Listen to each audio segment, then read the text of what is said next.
Hello friends, कैसे हैं आप लोग। उम्मीद करता हूँ कि अच्छे ही होंगे और घर पे पढ़ाई चल रही होगी। आज मैं जयप्रकाश विश्वविद्यालय छपरा के ज्योग्राफी ऑनर्स के सिलेबस का बीए पार्ट 1 के पेपर 2 में से यूनिट 1 का एक टॉपिक लेकर आया हूँ जिसका नाम है स्ट्रक्चर ऑफ एशिया, या फिर इसको बोल सकते हैं जियोलॉजिकल स्ट्रक्चर ऑफ एशिया। तो आइए ध्यान से देखते हैं एशिया की धरातलीय संरचना के बारे में या फिर भूगर्भिक संरचना के बारे में। तो जैसा कि आप लोग जानते हैं कि धरातल के नीचे की चट्टानों का प्रभाव ऊपर की सतह पर बहुत पड़ता है। प्राचीन चट्टानों की बनावट का अध्ययन इसलिए भी जरूरी हो जाता है क्योंकि इसी आधार पर धरातलीय संरचना निर्भर करती है। एशिया महादेश में धरातलीय संरचना के अंतर्गत बहुत सारी विशेषताएं हैं। यहाँ इयोजोइक एरा से लेकर टर्शरी एज तक की चट्टानें मिलती हैं, यानी कि पृथ्वी के बनने के समय से लेकर आधुनिक युग तक की चट्टानें एशिया में पाई जाती हैं। चट्टानों की विभिन्नता के साथ साथ चट्टानों के धरातलीय रूप में भी अनेक विभिन्नताएं पाई जाती हैं। अनेक स्थलखंड ऐसे हैं एशिया में जिनमें धरातलीय परिवर्तन भूगर्भिक हलचलों के कारण उत्पन्न हुए, और कुछ ऐसे भी स्थलखंड हैं जिन पर भूगर्भिक हलचलों का कोई प्रभाव नहीं पड़ा। इन्हीं सब आधार पर एशिया की संरचना को हम 4 वर्गों में विभाजित करके देख सकते हैं। First, ancient blocks of north. Second, ancient blocks of south. Third, new folded mountain ranges. And fourth, residual parts. अब हम लोग डिस्कस करेंगे उत्तर के प्राचीन भूखंड, ancient blocks of north. Asia के उत्तरी भाग में प्री कैम्ब्रियन युग से पहले की कठोर चट्टानें पाई जाती हैं, या फिर प्री कैम्ब्रियन युग की ही चट्टानें पाई जाती हैं। यह प्राचीन विशाल भूखंड पैंजिया स्थलखंड से अलग हुए विशाल खंड है। इनकी चट्टानें कठोर हैं और कहीं कहीं इनके रूप में भी परिवर्तन हुआ है। इनमें अधिकांशतः इग्नियस रॉक्स हैं, जिसमें नाइस, सिस्ट, स्लेट तथा ग्रेनाइट जैसे चट्टान पाए जाते हैं। इसमें मुख्य रूप से 4 ब्लॉक्स हैं, या इसको खंड बोल सकते हैं। फर्स्ट, रशियन प्लेटफॉर्म, इसको बाल्टिक सीट भी कहते हैं। Second, Angara land. Third, Chinese massif. And fourth, Sardinian massif. Now we will discuss ancient blocks of south, दक्षिण के प्राचीन भूखंड। मैं सबका एक एक फ़ोटो भी लगाऊंगा ताकि आप लोगों को क्लियरली पता चल जाए कि जो मैं बोल रहा हूँ वो चीज़ कहाँ पर है। आप फिगर को भी ध्यान से देखते रहना। उत्तर के प्राचीन भूखंडों की तरह ही एशिया के दक्षिणी भाग में प्राचीनतम भूखंड पाई जाती है। यह भी पैंजिया के टूटे हुए स्थलखंड है। इसको हम गोंडवाना लैंड के नाम से जानते हैं। गोंडवाना लैंड प्राचीन समय में जब साउथ अमेरिका, अफ्रीका, दक्षिण एशिया एंड ऑस्ट्रेलिया एक साथ थे, उसी को मिला करके हम गोंडवाना लैंड कहते हैं। इस गोंडवाना लैंड भूमि के मुख्यतः 2 खंड हैं, Arabian peninsula and Indian peninsula, अरब का प्रायद्वीप तथा भारत का प्रायद्वीप। इनमें प्री कैम्ब्रियन युग की चट्टानें हैं। आग्नेय तथा रूपांतरित चट्टानें पाई जाती हैं इसमें।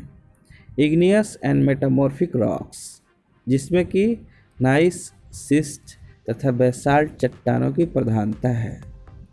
ये चट्टानें इतनी स्थायी, ठोस तथा कठोर हैं कि न इनमें कभी मोड़ पड़े, न ही कोई भाग समुद्र में धंसा है। हिमालय तथा आल्प्स जैसी विशाल पर्वत श्रेणियों के निर्माण काल के समय भी इन पर कोई प्रभाव नहीं पड़ा। आप सोच सकते हैं कि कितने रिजिड हैं ये, कितने दृढ़ हैं ये।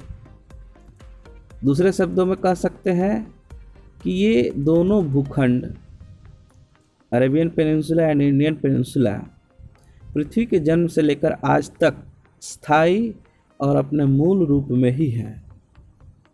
Now we will discuss new folded mountain ranges of Asia.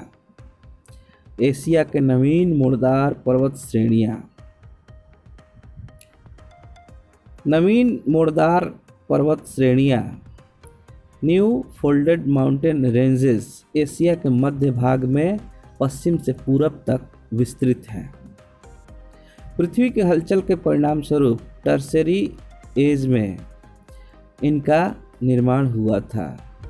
Mesozoic era से के अंतिम समय में इन मुड़दार पर्वतों का निर्माण प्रारंभ हुआ तथा टर्शरी एज में ये पूरा हो गया। इन पर्वतों में अनेक मोड़ हैं, इसलिए इनको मुड़दार पर्वत कहते हैं। इन पर्वत श्रेणियों चट्टानों में समुद्री मलबा तथा जीव जंतुओं के अवशेष पाए जाते हैं। इनकी उत्पत्ति के बारे में विद्वानों का मत है कि यह अत्यंत प्राचीन काल में उत्तर पूर्व एवं दक्षिण के प्राचीन स्थिर भूखंडों के बीच एक विशाल भू अभिनति, जियोसिंक्लाइन कहते हैं, जो जिब्राल्टर से लेकर पूर्वी एशिया तक फैला हुआ था। इसको हम लोग टिथिस सागर के नाम से भी जानते हैं। इसी टिथिस सागर में हिमालय जैसे मुड़दार पर्वत की रचना हुई। इसके टिथिस सागर के कुछ अवशेष अभी भी आपको देखने को मिल जाएंगे, जैसे Mediterranean Sea, Caspian Sea, Black Sea and Arabian Sea. Tethys सागर में उत्तर एवं दक्षिण के अनेक धरातलीय पदार्थ, मलबा तथा जीव जंतुओं का अवशेष नदियों के द्वारा करोड़ों वर्षों तक अपर्दन के द्वारा इस सागर में पहुंचती रही, जिसके फलस्वरूप इसमें अनेक परतें जमा होती रहीं और धंसती रहीं। धंसने के बाद फिर नया परत इसमें जमा हुआ, फिर धंसाव उत्पन्न हुआ। पर्मियन एज से लेकर इयोसीन एज के बीच पदार्थों की एक मोटी तह इस सागर में जमा हुआ और बार बार परत के जमा होने, मलबों के जमा होने और इसके धंसने से अचानक ही इसमें भूगर्भिक हलचल के द्वारा उत्तर और दक्षिण की ओर से दबाव पड़ने लगा। दक्षिण का गोंडवाना लैंड अपनी जगह पर स्थिर ही रहा और उत्तर का अंगारा लैंड दक्षिण की तरफ बढ़ चला और इनके दबाव से इस क्षेत्र में, टिथिस सागर के क्षेत्र में ऊंची पर्वत श्रेणियों की उत्पत्ति हुई, जिसमें प्रमुख हैं Himalaya, Asia Minor, Armenia, Karakoram, Nanshan, Arakan Yoma. कुछ अन्य भी पर्वत हैं, Hindu Kush, Elburz, Zagros, Taurus, Pontic, Anatolian plateau, Sulaiman, Kirthar आदि। यूरोप की अल्पाइन पर्वत श्रेणी का निर्माण भी इसी काल में हुआ, इसलिए इन नवीन मुड़दार पर्वत श्रृंखलाओं को अल्पाइन माउंटेन रेंजेस के नाम से भी पुकारा जाता है। और इनके उत्पत्ति के संबंध में मुख्यतः 3 मत हैं: theory of Edward Suess, theory of Emile Argand and theory of Wegener, जिसको हम कॉन्टिनेंटल ड्रिफ्ट थ्योरी भी कहते हैं।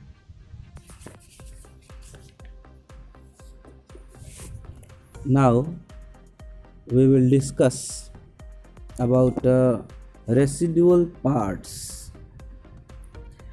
एशिया महाद्वीप के इस भाग के अंतर्गत यानी रेसिडुअल पार्ट्स के अंतर्गत वे क्षेत्र आते हैं जो नवीन मुर्दार पर्वत श्रेणियों के मध्य तथा उत्तर एवं दक्षिण के खंड के मध्य स्थित हैं।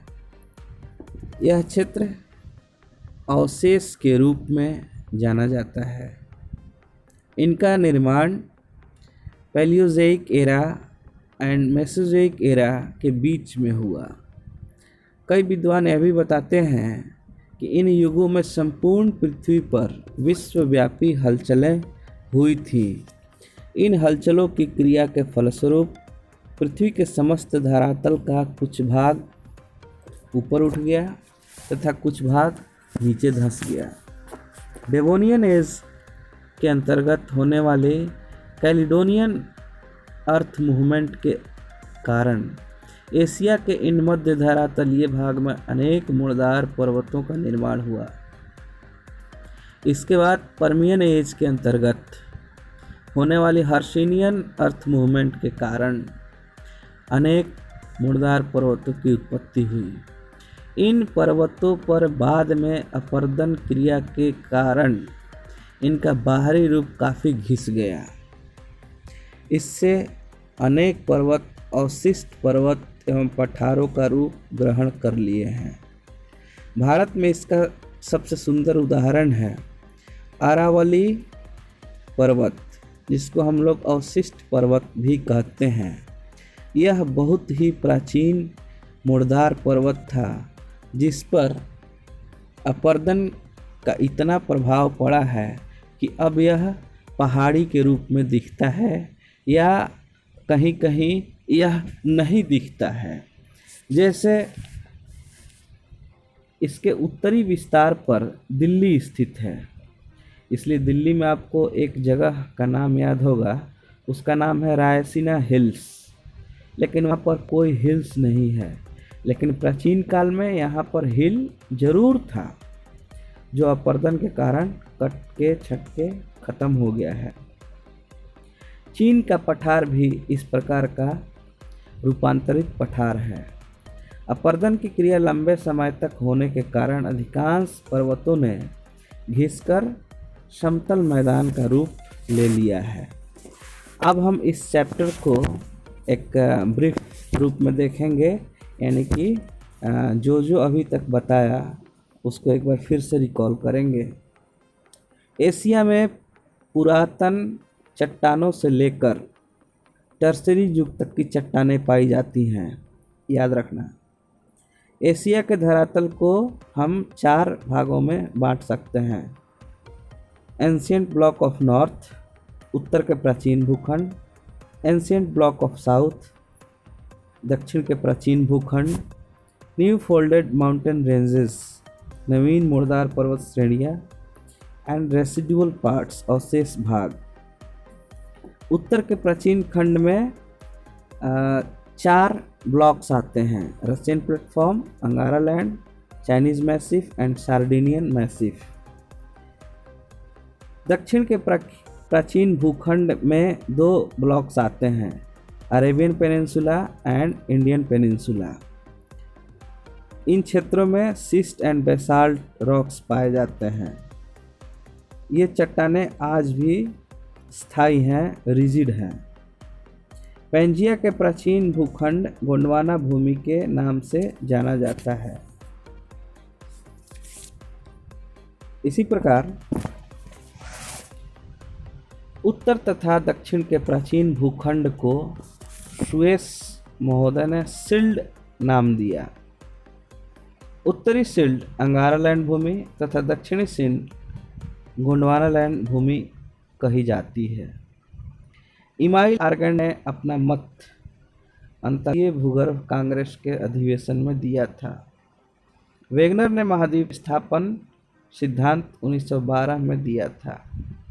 कार्बोनिफेरस एज में पैंजिया के टुकड़े हुए थे और वर्तमान महाद्वीपों ने अपना आकार लिया था। इस प्रकार आप बुक्स से, इंटरनेट से या फिर अन्य किसी भी साधन या स्रोत या मटेरियल से एक अच्छा सा नोट्स बनाएं, परीक्षा में फिगर के साथ प्रेजेंट करें, आपको अच्छे मार्क्स मिलेंगे। इस वीडियो को बनाने में मैंने जिस पुस्तक का आधार लिया है वह है एशिया का भूगोल, SBPD पब्लिकेशन। लेखक हैं डॉक्टर चतुर्भुज ममोरिया।